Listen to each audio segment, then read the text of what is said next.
Hi, Kate. Thanks to be here to do this interview where we're gonna talk about teaching. Hi, Andrea. Thanks for having me. Okay, so before we start with the interview, I would like to let you introduce yourself. I'm Kate Cook. I am a professor at a small liberal arts university in South Florida called Lynn University. I teach philosophy and politics, and I coach the debate team. And I also do philosophical practice. Okay, let me ask you. I know it can sound a strange question, but why did you become a teacher? Yeah, it seems strange, but also not, because I remember when I was a child that I set my sister up and I had a chalkboard in my bedroom, and I enjoyed recording on a cassette me teaching her lessons. So I had this desire to teach, but I wasn't conscious of it because I grew up and I was interested in studying various things, but I didn't know necessarily what I wanted to do. But then I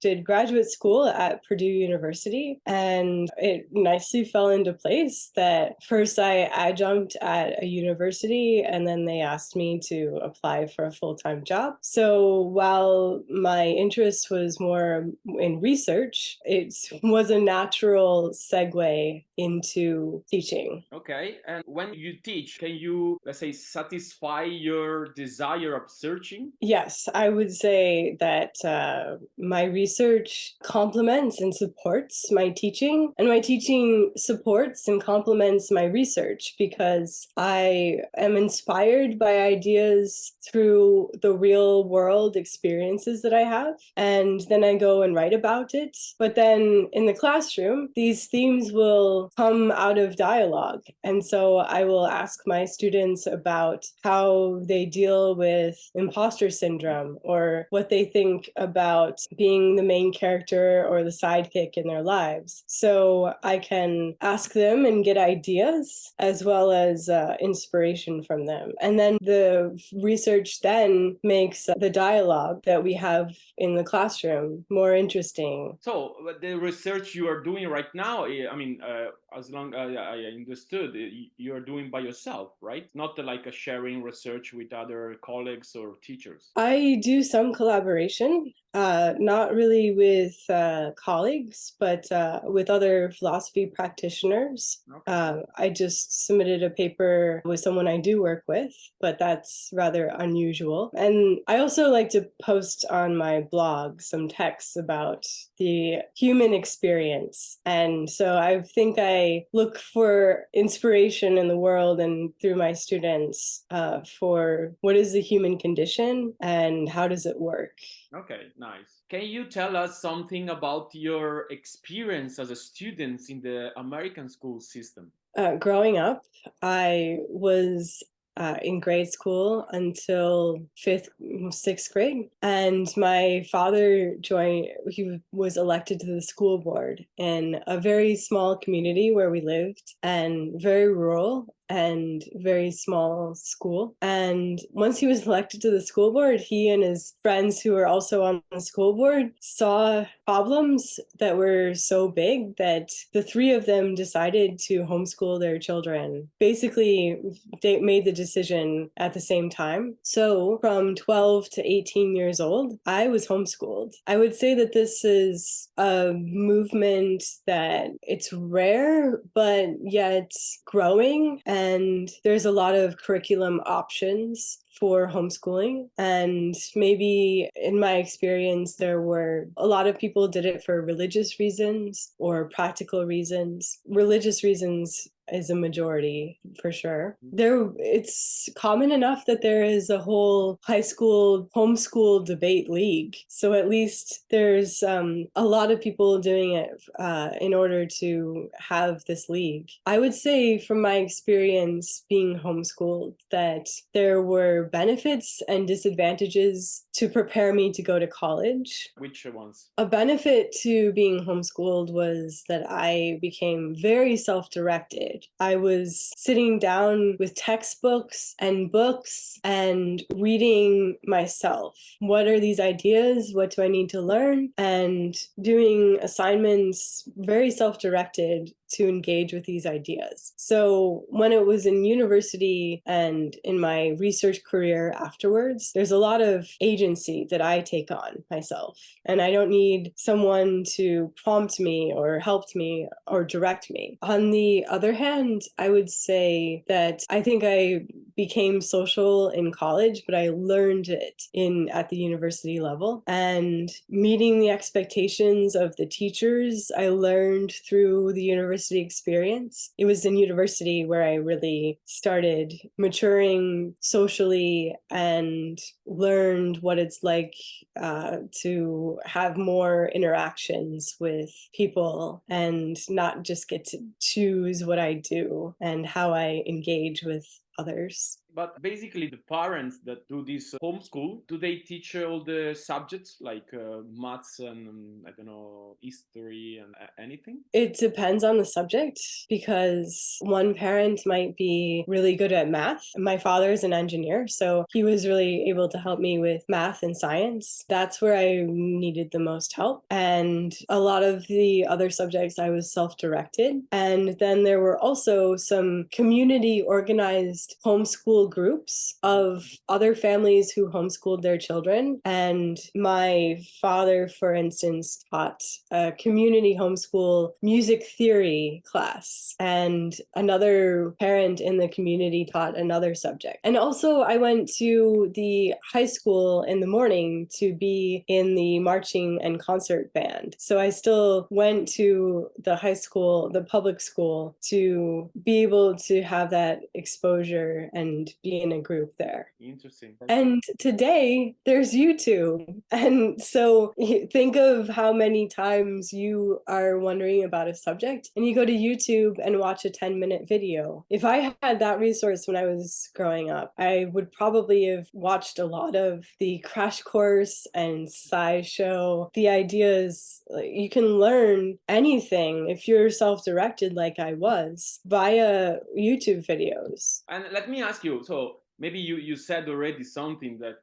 could answer the next question, but what do you like the most about teaching? Being inspired, definitely. That I can ask my students a question and I can, whereas if I sat and brainstormed for 20 minutes, I could come up with 3 to 5 ideas. And my students, if I ask them, they can give me 10 or 12 different ideas. And I can ask them to give arguments to explain how it works. And so I'm given ideas that I would not have thought of myself that are like little thinking gifts. They don't know that they're thinking gifts, but they are, because I wouldn't have thought of them. And here they are speaking from their own experiences, something that I haven't experienced or thought about. So it adds a lot of depth to the thinking work. So in a way, you like steal ideas from your students. Absolutely. Yes.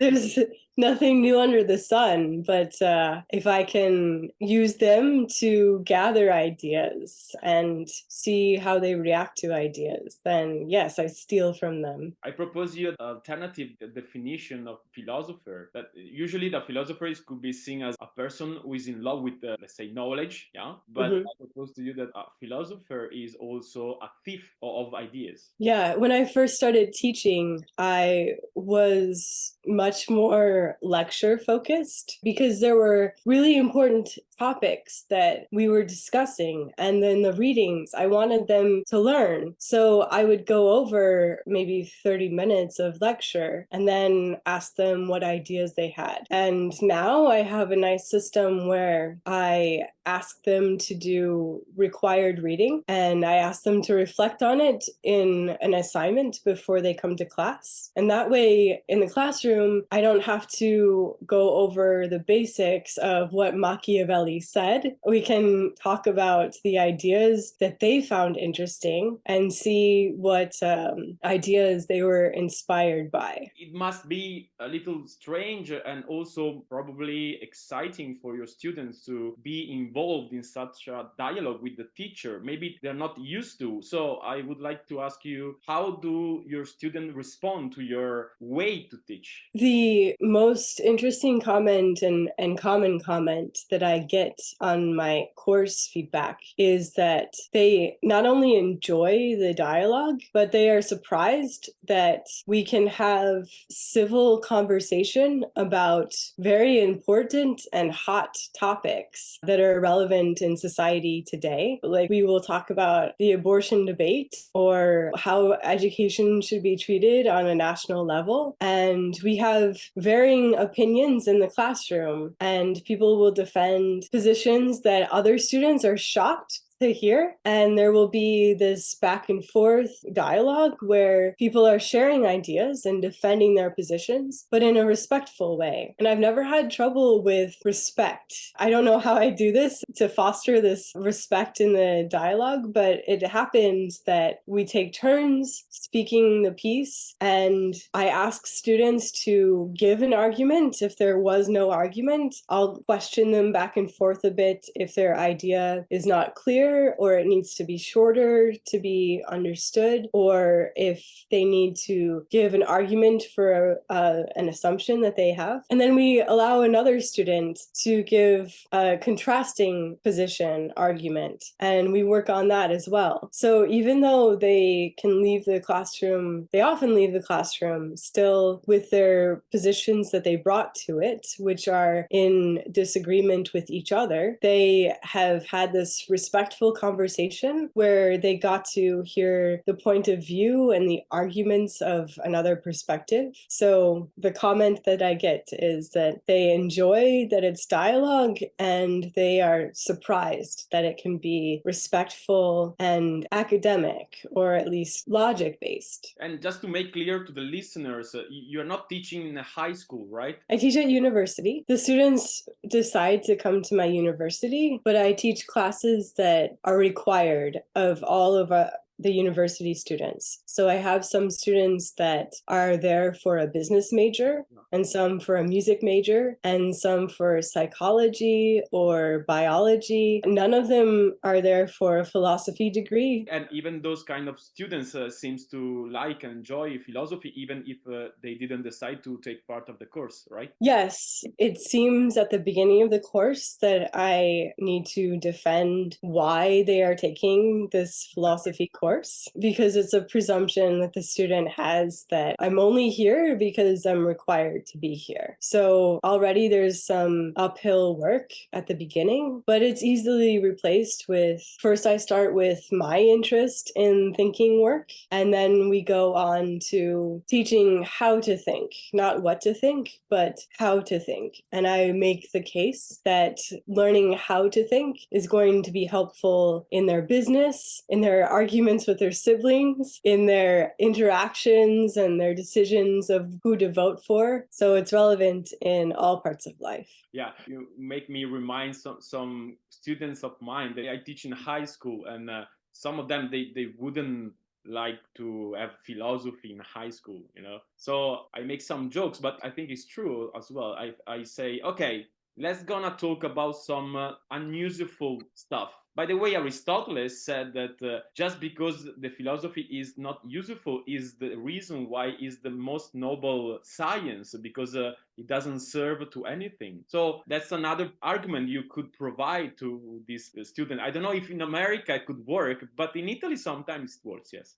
I also have them do the work of finding a philosopher that is interesting to them. And I'll help them out a bit if they want some direction. But in the second week of the class, I'm asking them to present to their classmates some philosopher that appeals to them. And with the Aristotle example, there are students who are athletes, or maybe they even are pursuing a degree in sports management. And they come up to me and say, there isn't a philosopher who's relevant to my interests. So I tell them about Aristotle and holding philosophical schools in city parks and at the gym and walking and having dialogue. And they love that. They love that I can connect them and their interests to something in philosophy that speaks to them. Usually, which kind of authors do you, let's say, propose in your lessons? I definitely will focus on Socrates and Plato. And there are some classes where we talk about Introduction to Ethics, and we look at the allegory of the cave. And there are classes that I teach in politics where we look at Machiavelli and ideas from Lao Tzu and Confucius of what is a government, what is the role of the citizens, with Locke and Rousseau as well later in the semester. So I wouldn't say that there are particular philosophers that I want them to engage with, but we look more at ideas in philosophy and ideas in politics, and we trace them back to what the guys said that originally talked about these ideas. And then we talk about what these ideas, how they apply to today's world when we're talking about natural rights, and now in the last 100 years, human rights. And that informs our conversation of how do we go about living today when there are conflicts and there are rights that are not being respected, and how do we engage in this world? If I got it right, it's up to the teacher to propose an author or a philosopher instead of another one, right? Well, in my courses, there are textbooks that we work from. So there are already many of these philosophers, and they're a short excerpt of their primary source text. But the way that we engage with them is more freedom of the faculty. So you're free to teach the way you want, but you have some, let's say, content and philosopher to follow from the guideline of the school, right? Mm-hmm. Yeah. Okay. I would like to know which are the main difficulties you think your students face during their philosophy lessons or politics lesson? Well, it's not really relevant to the topic. It's more that students have learned helplessness. It's a major problem with students approaching a text, and really relevant to today's world, an attention span issue, because they have really learned not to have the ability to focus. In our generation, at least, we grew up with technology coming into the world, but we had the ability to sit with a book maybe for hours and read, or we'll sit down and write a paper and be able to focus for maybe an hour, get up and make tea, come back and write another hour. And the attention span of students when they come into the classroom and they set down their phone next to them and open their computer, and they're on one tab shopping and another tab they're messaging with friends and groups, and another tab where maybe they are making notes on the course, but another tab where there's some sports match happening. So first, learned ignorance. Second, inability to focus. I would say those are the top two beasts that are my foes in the classroom. Yeah, and did you manage to find some strategies in order to deal with such problems of your students? For learned ignorance, I take patience with them, and I go step by step what they can do, because they like this word can't. I can't do this, or I didn't understand this. So I'll sit down with a student and look at a text and say, okay, read just this one sentence, and what does this mean? What do you think this means? And if they seem to be okay with reading comprehension. It's just maybe the lack of patience. Maybe the two are related, of learned helplessness and an inability to focus. With the inability to focus, I think my first strategy is to be as interesting as possible in the classroom and not do anything for more than 30 minutes at a time, because 30 minutes already is a long time for them to focus. But if our dialogue is interesting, many of them choose to be in the dialogue, and I can have some emotional intelligence to see on their faces or what they're doing when we need a break or when we need to move on to a new topic. So you need to be very present to your students in order to deal with their difficulties and problems.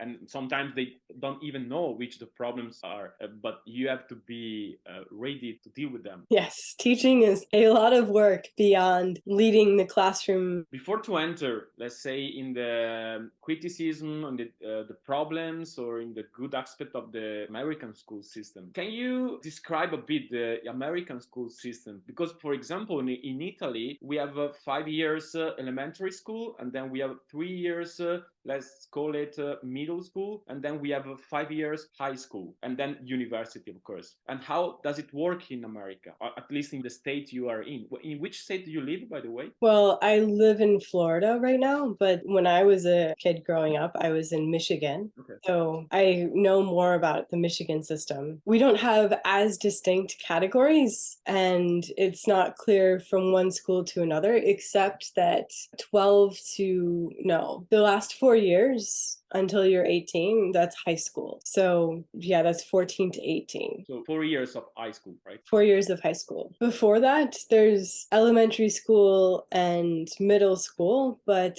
it depends on where the school is for what grade the break is for between elementary and middle school. So there are a lot of difference between schools, or even between states, I guess. Between schools, between states, between most kids go to a public school, is what we call the schools that are funded by the government, but students can go to a private school if their parents want and can afford to pay for private school. There are much rarer are schools where you would go live at the school. That's very elite and expensive. And which are the main difference, do you reckon, between the private schools and the public ones? The public one are government funded and very regulated by the government, and adults from the area are elected to the school board to make decisions about hiring and firing and curriculum, but the curriculum is very much set by the government.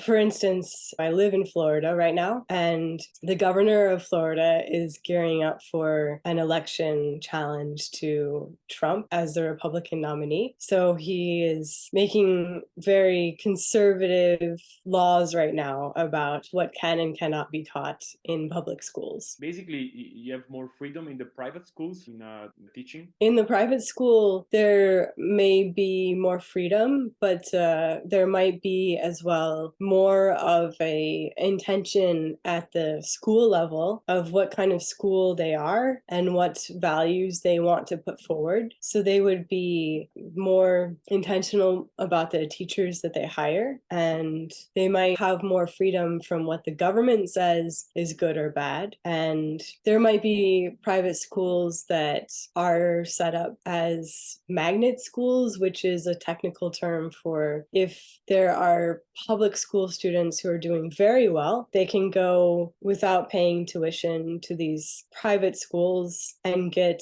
an education geared more towards the gifted students, is what they call them. And the same differences between the private and public schools work as well for the university?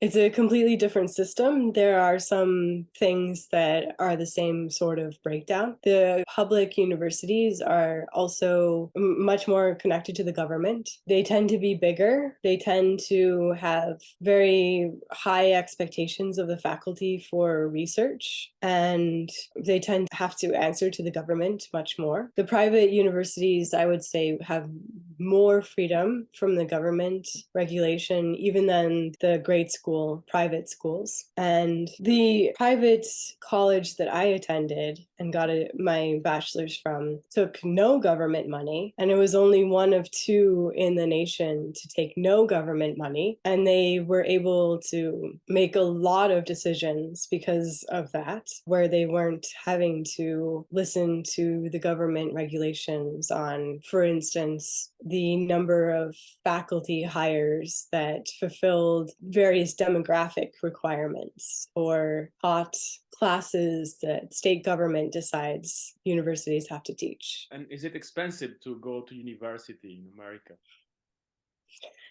Yeah, very, especially compared to Europe and especially compared to 40 years ago in the US. And a lot of students will be able to get tuition, either scholarships, either need based, which means your family doesn't make enough money to pay for university, or based on your scholarship. Maybe you won some award or very nice standardized test score, so you can earn a scholarship that way. And then students take out a lot of loans as well. What about, let's say, the marks? I mean, how do you judge your students? In which way do you test them? In my courses, the university has set what major assignments we have, because I'm teaching first and second year university students. So my university has made the courses look the same. So if a student takes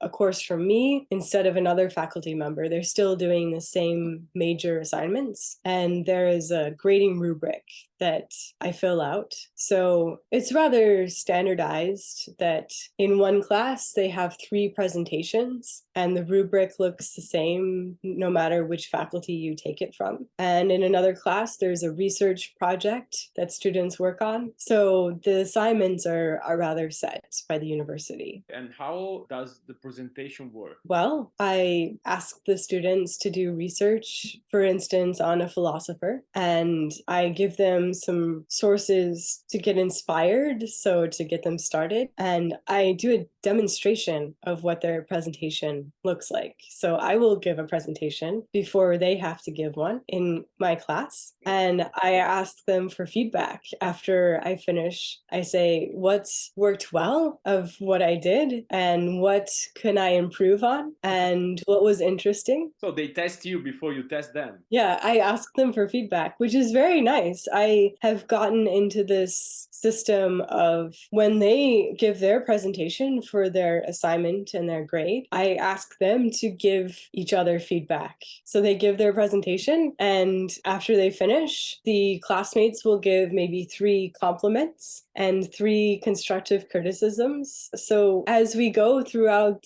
each of their presentations, they are learning from each other. And the last presentation they give of the semester, instead of compliments and constructive criticism, I ask them to say, what has this student improved since their first presentation? Ah, nice. Nice. So you train them how to give feedback and judge a presentation as well. Yes. Now, big question. Which are the main criticisms you feel like to point it out for the American school system you are in? Something that, in your opinion, could be improved? A good movement that is happening right now is a movement that is in the American system. It's called flipping the classroom. Yeah, so the students are asked to be active learners. They're doing something that's hands-on instead of the teacher giving a lecture and the students consuming, passively learning. And it's surprising that this is not standard. And this is a new idea, especially since Socrates was doing this hundreds and hundreds of years ago. So Maieutic was the first example of a flipped classroom, basically. Well, I know in the ancient world that there was teacher and student, and the students were taking notes and the teachers were teaching. But to think of this active learning classroom setup as something that's innovative and that the education literature is just now studying and seeing and recommending this as a good system is shocking. And I really enjoyed my university classes. But when I think back to them, they were lecture based. So we were good students at my university. So we learned and no one had complaints about it. And I don't have complaints about it. But it's surprising that this model where the students have more of a voice in the classroom than the teacher does, and that they are actively putting some ideas together and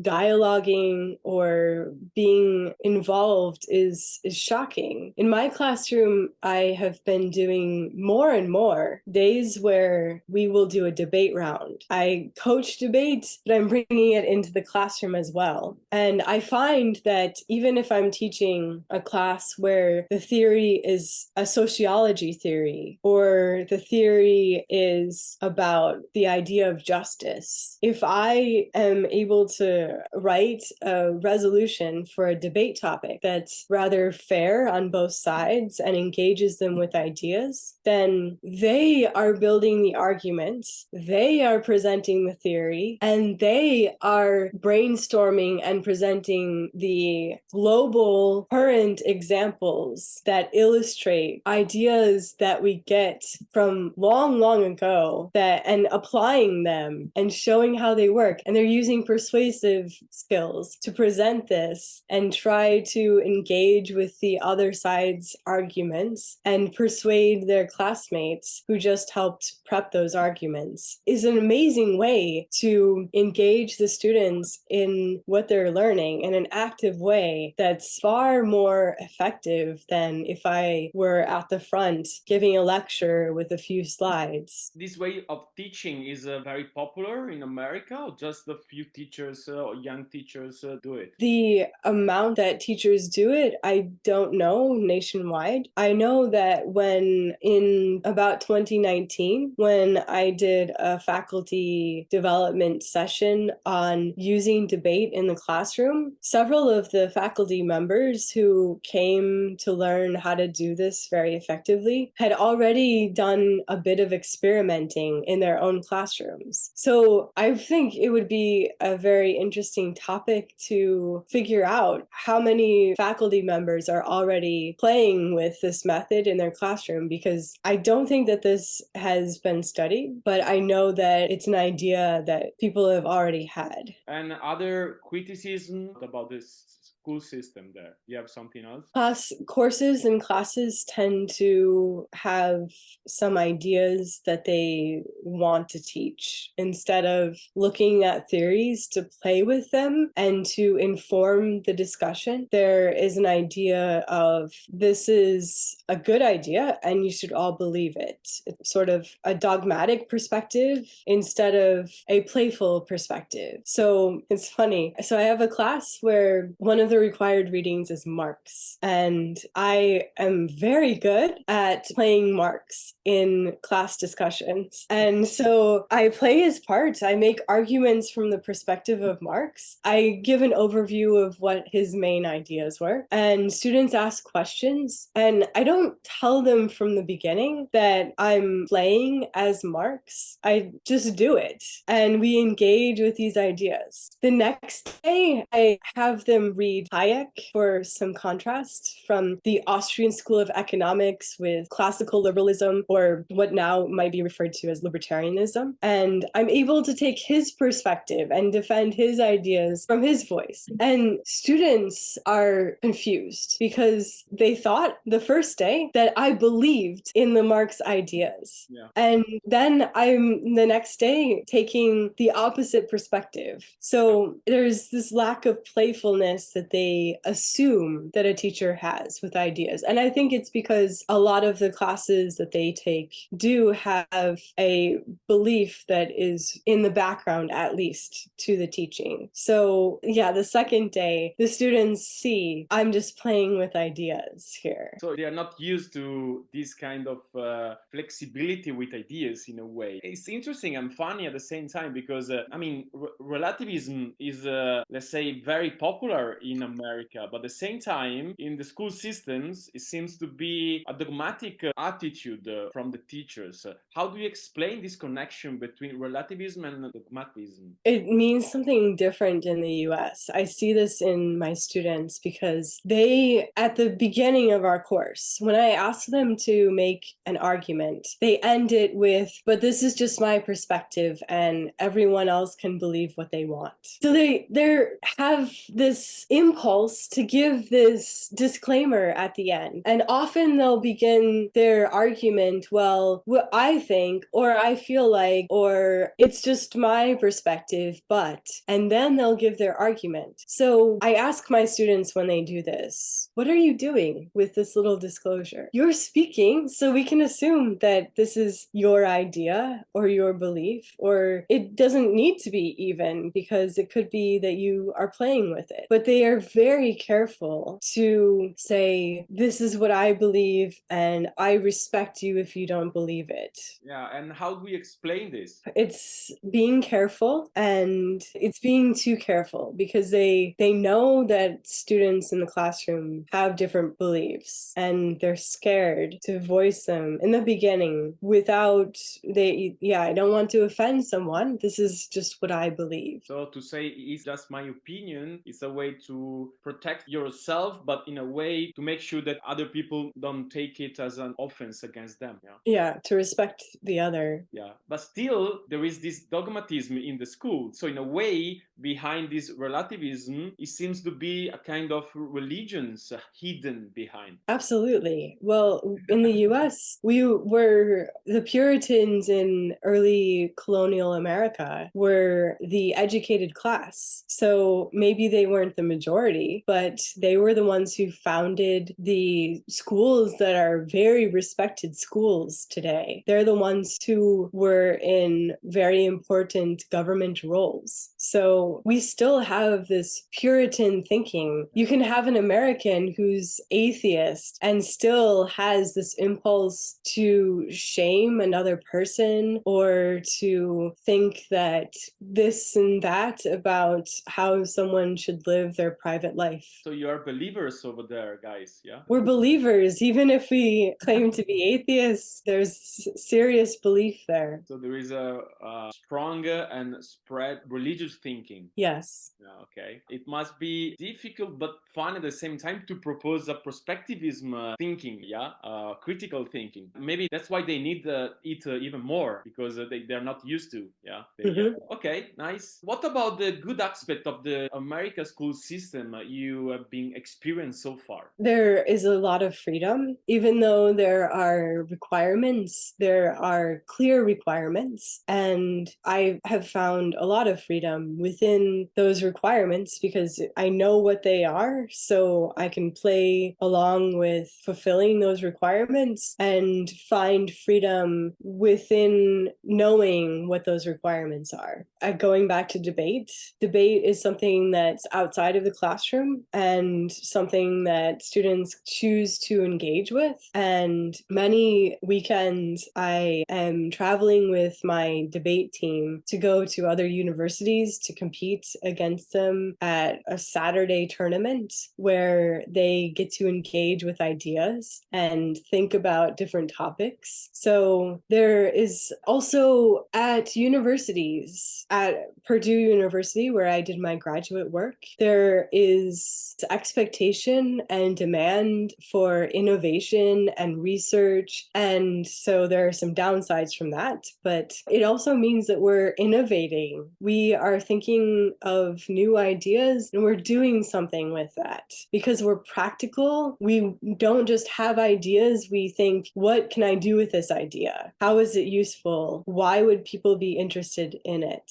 Practical believers. Very much. If you take the example of Benjamin Franklin, he grew up in a very Puritan culture, and when he was discovering and inventing hundreds of things, he immediately said, okay, the experiment with the kite and the key, okay, this is electricity. Now how can I put it into use? And right away, he invented the lightning rod that is still used in buildings today to allow buildings to have a way for the grounding to be released instead of destroying the building. We want to learn, and we look for ways to turn that learning into practical uses. Okay, so So I would like to ask you now, do you have any advice for the students? Play with ideas. Try to criticize ideas. Look for if you understand it, and then look for problems of the ideas, and then see if you can defend it from your criticisms. Learning is being playful with ideas. It's not memorizing things. It's you're learning how to think more than anything. I think back to my freshman year of university. I studied ancient Greek, and it was very intimidating and a lot to take on. And I ended up 2 years later doing Latin. It's completely out of order. The easier path is to do Latin and then Greek. But I learned so much about my own language, English, by learning how to play with language through translation. Today, I'm out of practice with ancient Greek, but the skills that I learned in playing with translation and how the structure of the language works and how to think about ideas from one language to the other is still very much relevant in what I do. So by playing with ideas, you can learn more than if you take it seriously. So you are inviting the student to be more philosopher than believers in a way. Yes. Okay. And what about the teachers? Do you have any advice, especially for the new teachers that are approaching to the school system? Don't worry about the facts that you think are important for students to know and to learn, because memorizing ideas are not going to stick. And yeah, it might be important to know the order of things and who said what idea. But if you teach how to think and how to be playful with ideas, then the students are going to learn something that they can apply to everything in life, personal interactions, and what they do for a career that is probably going to change a few times in their lifetime, and how to live consciously and actively. These are much more important than memorizing things. Nice. Okay, I'm done with the questions. Kate,